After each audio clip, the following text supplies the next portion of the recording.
Une décharge électrique vient de me traverser le corps. Je ne veux pas entrer. Plusieurs incidents étranges signalés par les propriétaires sont manifestement d'origine humaine.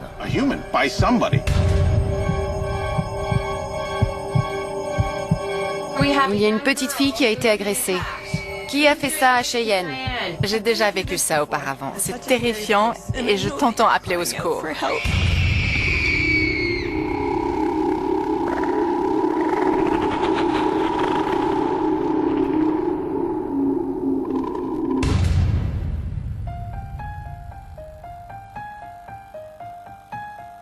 Carrie, son mari Kirk et leur fille Cheyenne ont emménagé dans cette maison à Lindsay au Canada il y a 2 ans. Le bâtiment a été construit en 1917. Mes parents m'ont prévenu qu'il y avait un cimetière à 3 maisons d'ici. C'est pour ça que ce terrain reste inoccupé encore aujourd'hui. J'ai vécu plusieurs faits inexpliqués au fil des ans, mais rien d'aussi inquiétant que dans cette maison. Mis à part les phénomènes mystérieux qui ont lieu dans la maison, Carrie pense que quelqu'un ou quelque chose s'en prend particulièrement à sa fille Cheyenne. Ma fille était très réceptive pendant son enfance. Tout au long de ma vie, j'ai ressenti une présence à mes côtés. J'ai toujours l'impression d'être suivie et observée. Je me suis dit, peut-être qu'il y a bien quelque chose qui nous persécute. J'aime bien cette maison. Depuis qu'on l'a rénovée, elle répond tout à fait à nos attentes. Je ne veux pas la quitter. Les choses ont mal tourné. Certaines expériences sont terrifiantes. Ce ne sont pas des phénomènes paranormaux anodins. Chaque jour, nous espérons que le lendemain, ça ira mieux. Pour savoir ce qui perturbe leur maison et trouble leur fille Cheyenne, Carrie et Kirk décident de faire appel à l'équipe des inspecteurs du paranormal. Nos enquêteurs combinent des méthodes traditionnelles et non traditionnelles. L'équipe se compose d'une médium, Nadine, d'un expert en bâtiment, Brian, et d'une chercheuse en paranormal, Michelle. Ils essaieront d'expliquer les expériences troublantes que vivent Carrie et Kirk. Pour commencer, Michelle rencontre la famille pour recueillir leurs témoignages. Merci d'être venu. Racontez-moi ce qui se passe.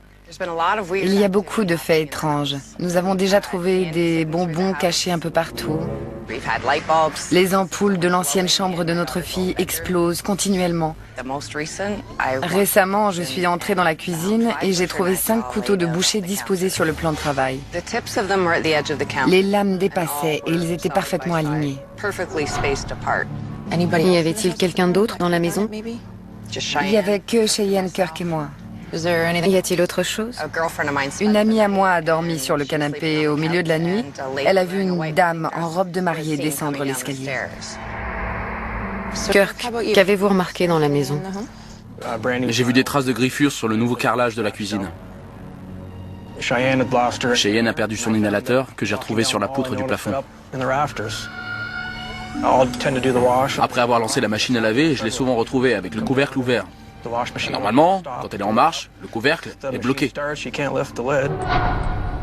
On vit beaucoup de mésaventures, mais notre fille est la principale victime. Une fois, j'étais en train de cirer mes bottes, puis tout à coup, j'ai entendu des bruits de pas dans la cuisine.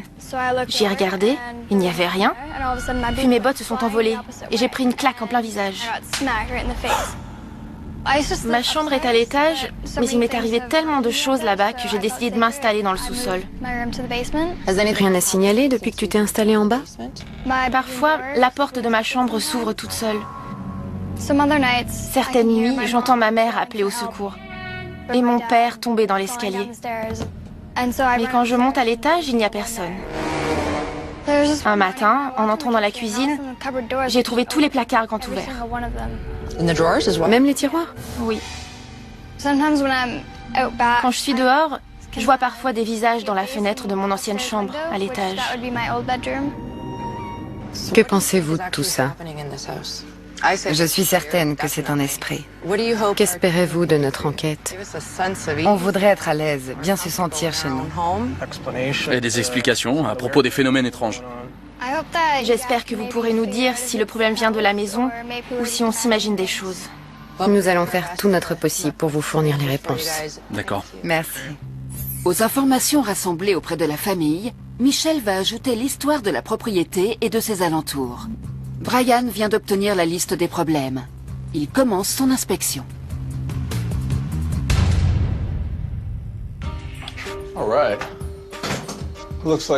Vu que c'est un ancien bâtiment, il y a eu des travaux ici. Passons aux notes de Michelle, d'après lesquelles une amie de la famille a passé une nuit sur le canapé. Elle a vu une silhouette blanche descendre l'escalier en robe de mariée. Première remarque, en haut, il y a une grande fenêtre qui laisse passer beaucoup de lumière pendant la journée, ce qui est certainement le cas aussi pendant la nuit, où les lumières de la lune, celles de la rue et de la maison voisine s'accumulent. Ici, dans le salon, on a une autre grande fenêtre. Quand elle donne sur la rue, ces fenêtres laissent entrer la lumière des phares et des lampadaires, ce qui peut créer des ombres dans la pièce. Dans cette salle à manger, la fille était assise à table et elle cirait ses bottes quand elle a entendu quelque chose dans la cuisine.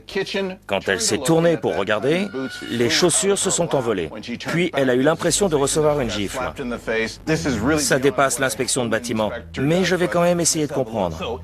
J'ai une paire de bottes sur mes genoux ou même sur la table. Je suis surpris par un bruit soudain et quand je me tourne, je perds l'équilibre, ce qui fait tomber les chaussures. Ensuite, quand elle s'est redressée après avoir ramassé les bottes, elle a dû se cogner contre la table. Cela ne fait pas partie de mon domaine de compétences, mais il doit y avoir une explication plausible. Carrie, Kirk et leur fille Cheyenne se sont installés dans cette maison centenaire de Lindsay, au Canada, il y a 2 ans. Cette demeure devait leur offrir un nouveau départ, mais ils sont confrontés à une série de problèmes inquiétants et leur fille Cheyenne a subi une agression physique. Traumatisés par ces événements et inquiets pour le bien-être de leur fille, ils ont contacté l'équipe de spécialistes du paranormal. Michelle a débuté ses recherches à la bibliothèque, mais elle n'a trouvé aucun élément à mettre en rapport avec les phénomènes observés. De plus, les archives ne disposent d'aucune information concernant le cimetière ou la chapelle qui se trouvait sur le terrain vide, à proximité de la maison. L'expert en bâtiment Brian Daly continue son état des lieux. Il paraît que le propriétaire est arrivé dans cette pièce et qu'il a trouvé des bonbons partout. Quelqu'un lui a fait une blague, c'est évident, même si encore une fois ça dépasse le champ de mes compétences. Cette cuisine fait l'objet de nombreux incidents inexpliqués. Ils ont retrouvé des griffes sur le mur, des couteaux alignés sur le comptoir, tous les placards et les tiroirs grands ouverts. Commençons par la cuisinière. Les rayures demeurent au-dessus des plaques électriques. Quand les gens cuisinent par ici, ils se servent de poêles, de casseroles, de couteaux et de fourchettes. Ce n'est pas étonnant qu'on égratigne le mur. Ces traces ne sont pas régulières. Honnêtement, je ne m'en inquiéterai pas. Passons à la question des couteaux alignés. Ils ont été sortis du bloc à couteaux et minutieusement alignés sur le comptoir. Ils n'ont pas pu bouger tout seuls. Il y a eu forcément une intervention humaine. Ensuite, voyons voir les placards. D'après mes notes, la fille des propriétaires les a retrouvés tous ouverts. La pièce a l'air plutôt solide. Les sols correctement nivelés, les placards aussi. Ils n'ont pas pu s'ouvrir tout seuls. C'est strictement impossible d'un point de vue physique. À moins que quelqu'un ne les ait ouverts. Il paraît que dans ce plafond, quelqu'un a retrouvé un inhalateur. Il y a un grand trou ici, donc si quelqu'un l'a lancé, il a pu atterrir là-haut.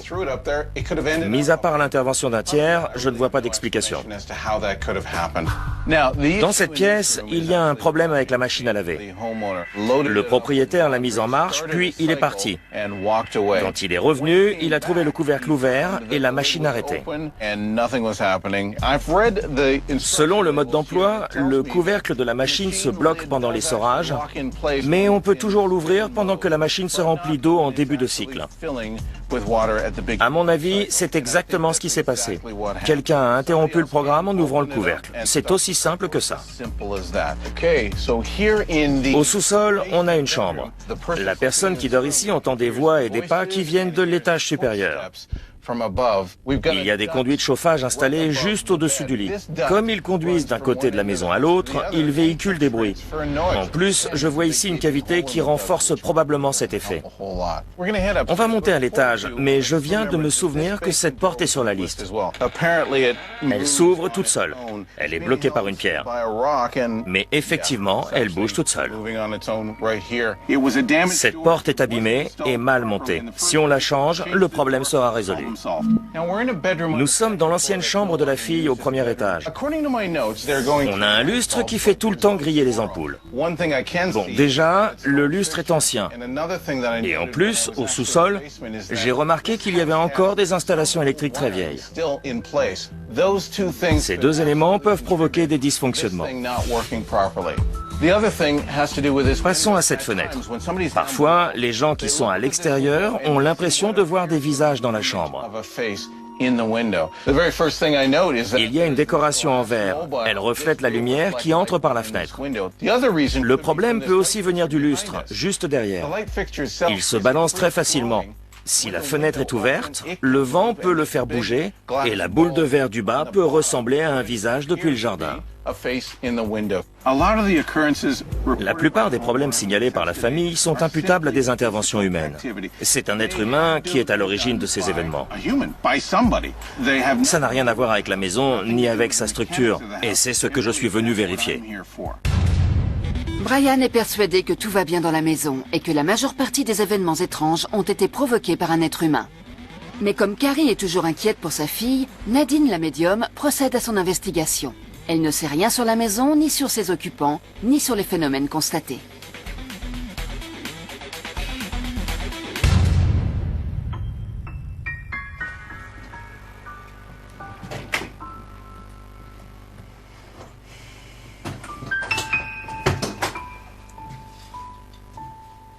Je ressens une énergie paisible ici.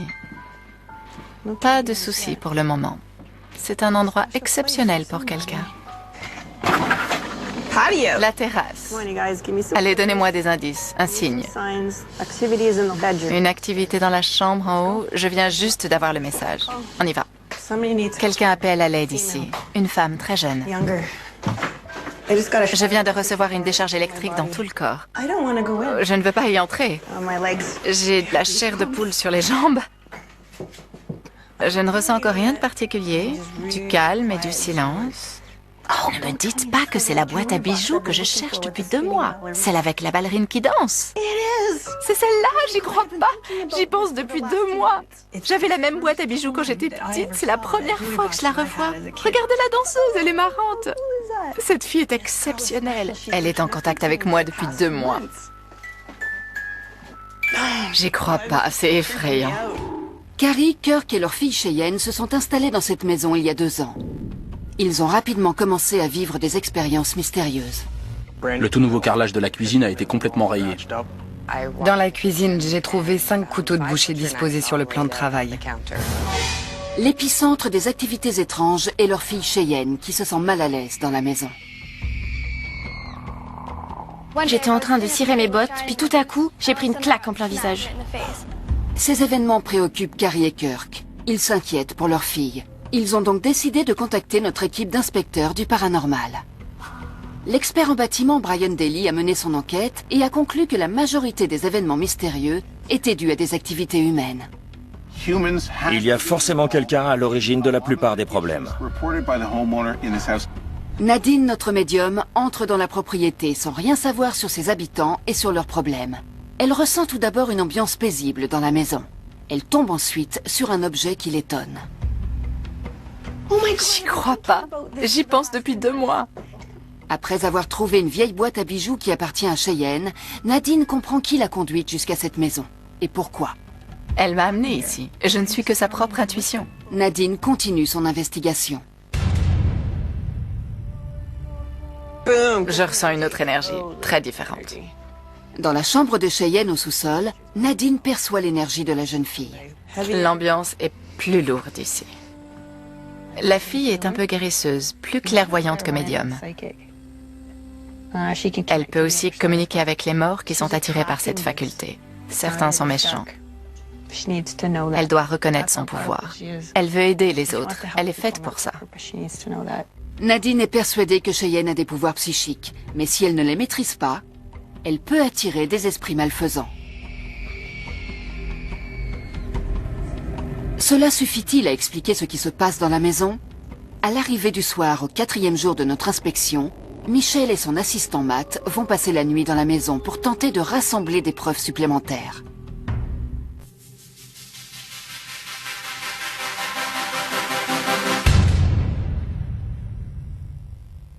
Allons au sous-sol, Matt. Je veux aller dans la chambre de Cheyenne. Il y a beaucoup d'activités dans cette pièce. Qui ouvre et ferme la machine à laver? Pourriez-vous frapper de nouveau? Avez-vous quelque chose à nous dire? Passons au rez-de-chaussée maintenant. Il faut encourager les esprits à se manifester. Une jeune fille a été agressée. Qui a fait ça? Qui aligne les couteaux sur le comptoir pour faire peur à la famille?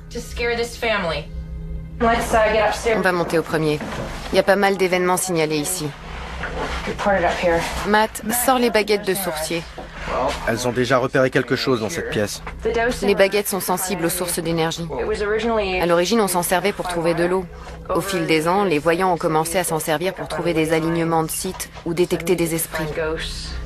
Si les baguettes se croisent, elles indiquent des sources d'énergie. Elles sont tout le temps croisées.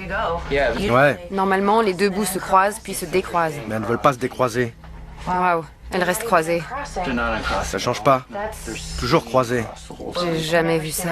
Non. La baguette a détecté quelque chose ici. C'est la première fois que je vois ça. Matt, vas-y, cogne le mur du placard. T'as vu ça? La lampe a clignoté. Oui, j'ai vu. Pourriez-vous le refaire? C'est très bizarre. Le jour se lève déjà, le matin arrive. On va s'arrêter là. Une maison centenaire à Lindsay, Ontario. Une famille vivant des faits étranges. Et une jeune fille agressée dans des circonstances mystérieuses. A-t-elle un don exceptionnel? Est-elle voyante ou se passe-t-il autre chose? 3 inspecteurs formant une équipe unique ont mené l'enquête. Qu'ont-ils découvert? Que leur est-il arrivé? Et que vont faire les propriétaires? L'expertise de votre maison est terminée. Voici le rapport de Brian Daly, l'expert en bâtiment. On a des tiroirs et des portes qui s'ouvrent, des rayures sur le carrelage de la cuisine, des couteaux alignés sur un comptoir, des chaussures qui s'envolent et même une gifle.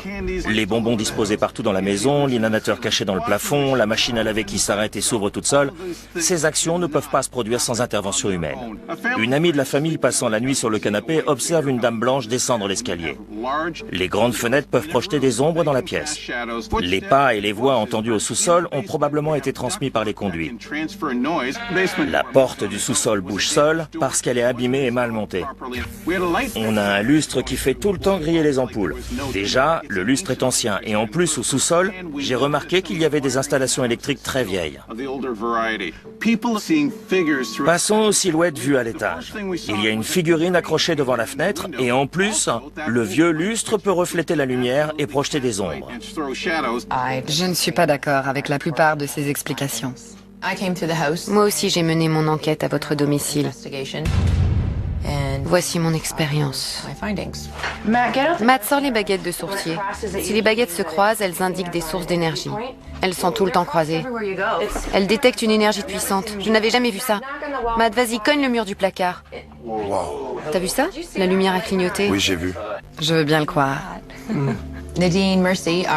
Quand Nadine Merci, notre médium, est allée dans le parc d'en face, voilà ce qu'elle a ressenti. On est chez les morts, c'est un cimetière, il s'étend jusque là-bas. Nadine croit que beaucoup d'esprits errent dans tout le quartier et dans votre maison. Mais l'énergie la plus puissante qu'elle a ressentie est celle de Cheyenne. La fille est un peu guérisseuse, plus clairvoyante que médium. Elle peut aussi communiquer avec les morts qui sont attirés par cette faculté. Certains sont méchants. Elle doit reconnaître son pouvoir. Elle veut aider les autres, elle est faite pour ça. Je ne sais pas quoi dire, parce qu'il y a 3 ans, on m'a dit que Cheyenne était guérisseuse. Je n'ai pas su comment réagir. Jusqu'à l'âge de 10 ou 11 ans, je pensais que tout le monde pouvait ressentir ces choses. Ce n'est pas simple d'avoir ces pouvoirs, parce qu'ils attirent beaucoup d'esprits. Nadine est convaincue que c'est la cause des phénomènes inexpliqués dans la maison, et surtout autour de Cheyenne. Nadine t'a laissé un message. J'ai déjà vécu ça auparavant, c'est terrifiant. Tu sais que tu es différente, que des choses bizarres t'arrivent. Mais elles vont disparaître, je te le promets de tout mon cœur, de toute mon âme, et je t'entends appeler au secours.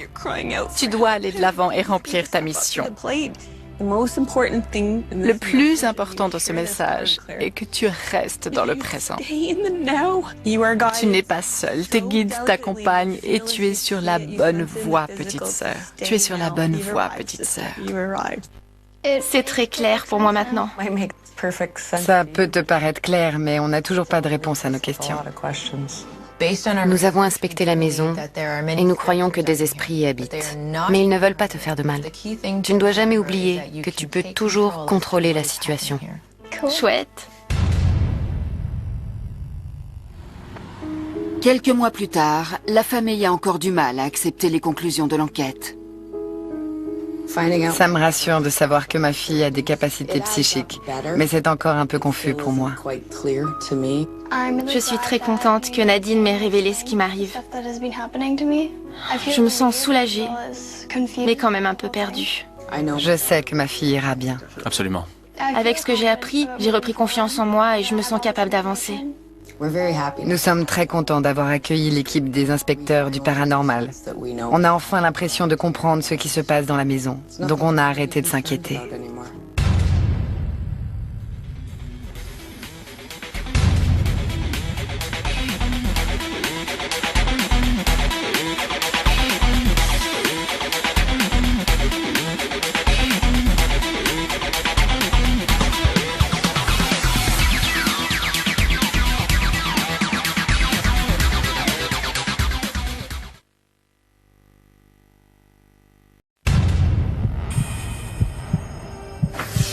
Une décharge électrique vient de me traverser le corps. Je ne veux pas entrer. Plusieurs incidents étranges signalés par les propriétaires sont manifestement d'origine humaine. Il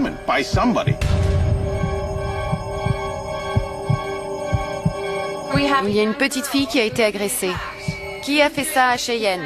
J'ai déjà vécu ça auparavant. C'est terrifiant et je t'entends appeler au secours.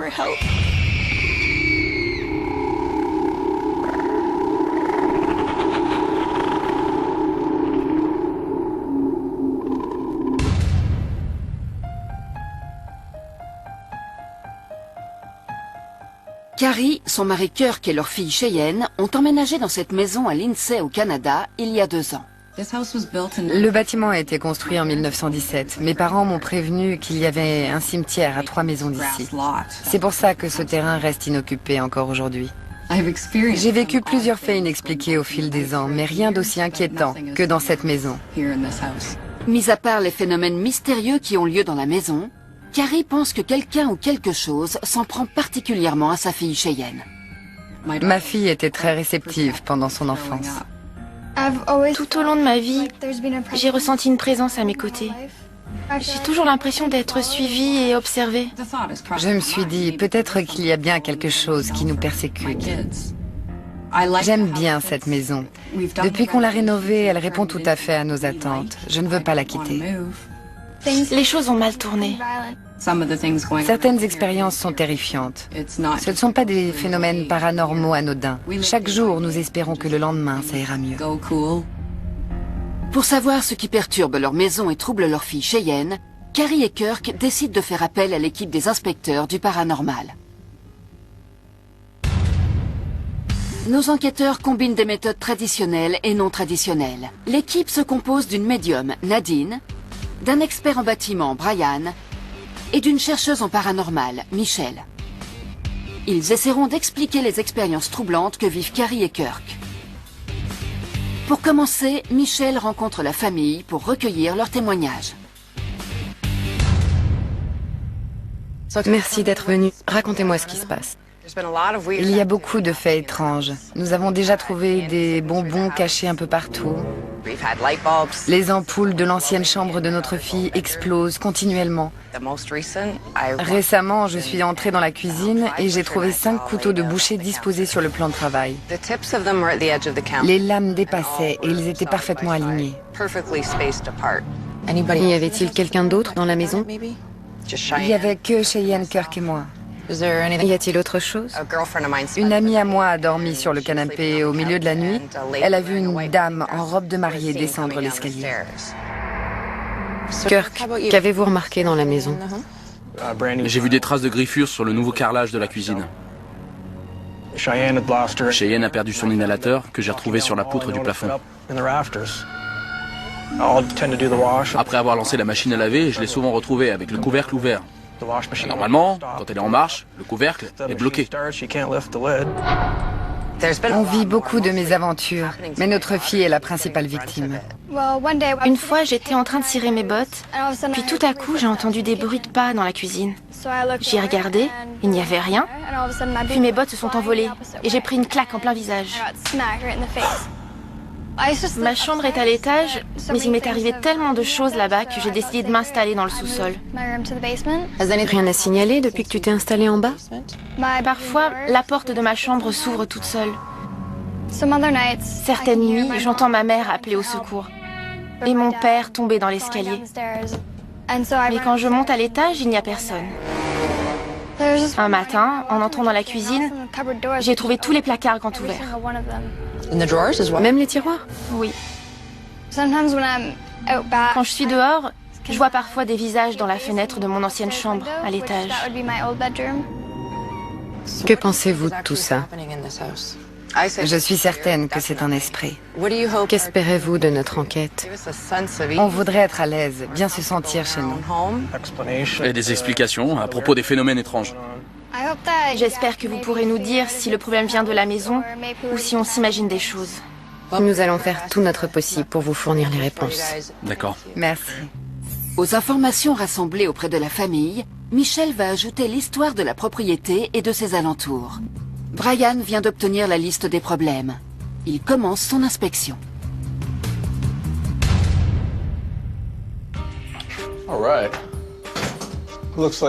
Vu que c'est un ancien bâtiment, il y a eu des travaux ici. Passons aux notes de Michel, d'après lesquelles une amie de la famille a passé une nuit sur le canapé. Elle a vu une silhouette blanche descendre l'escalier en robe de mariée. Première remarque, en haut, il y a une grande fenêtre qui laisse passer beaucoup de lumière pendant la journée, ce qui est certainement le cas aussi pendant la nuit, où les lumières de la lune, celles de la rue et de la maison voisine s'accumulent. Ici, dans le salon, on a une autre grande fenêtre. Quand elle donne sur la rue, ces fenêtres laissent entrer la lumière des phares et des lampadaires, ce qui peut créer des ombres dans la pièce. Dans cette salle à manger, la fille était assise à table et elle cirait ses bottes quand elle a entendu quelque chose dans la cuisine. Quand elle s'est tournée pour regarder, les chaussures se sont envolées. Puis elle a eu l'impression de recevoir une gifle. Ça dépasse l'inspection de bâtiment, mais je vais quand même essayer de comprendre. J'ai une paire de bottes sur mes genoux ou même sur la table. Je suis surpris par un bruit soudain et quand je me tourne, je perds l'équilibre, ce qui fait tomber les chaussures. Ensuite, quand elle s'est redressée après avoir ramassé les bottes, elle a dû se cogner contre la table. Cela ne fait pas partie